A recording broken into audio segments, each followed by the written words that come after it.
Hoy, di nyo pa ba narinig yung bell? Bakit di pa kayo pumapasok? Akin na yung mga text nyo. Huh? Lahat. Ano, hindi nyo ibibigay o mag-i-squat kayo?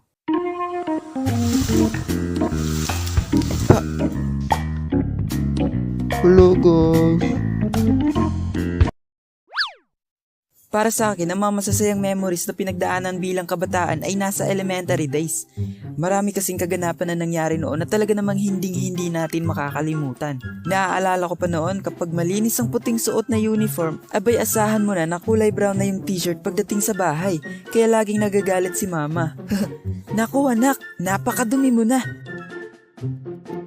Ay puro mantya, ano bang pinagagawa mo sa eskwelahan ha? Nagpapagulong-gulong ka ba?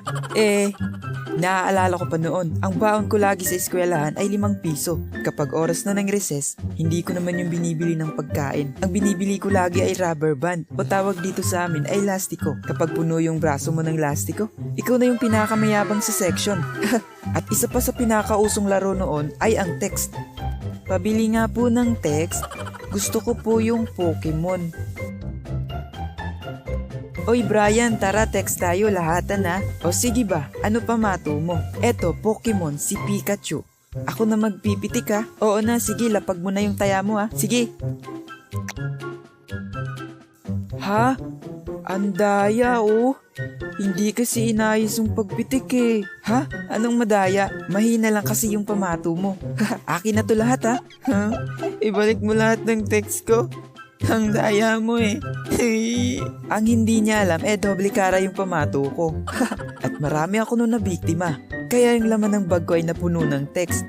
Ha, mga uto-uto kasi mga grade 3. Good morning, ma'am. Good morning, class. Sige, maupo na kayo. Wait, parang kulang kayo. Nasaan yung ibang classmate nyo? Ma'am, yung mga boys po na andun po sa labas, nagti-text. Hoy, di nyo pa ba narinig yung bell? Bakit di pa kayo pumapasok? Akin na yung mga text nyo. Nope. Huh? Lahat. Ano, hindi nyo ibibigay o mag-i-squat kayo? So wala namang kaming nagawa at kinumpis ka nga ni ma'am lahat ng text namin. Dahil sa mga ipal kong kaklase, sumbong ng sumbong, pinag-ipunan ko pa naman yun. Nakakapanghinayang pero okay na yun kaysa naman sa mag-squat kami. Ang hirap kaya mag-squat, sobrang nakakangalay. Sa panahong ito, bihira na lang mag-exist ang ganoong bagay. Dahil karamihan sa mga bata ngayon ay hawak lagi ay cellphone at bihira na lang gawin yung panlabas na laro. So eto munang may share ko sa ngayon. Maraming salamat sa inyong panunood. Kita ulit tayo sa next video. Bye bye!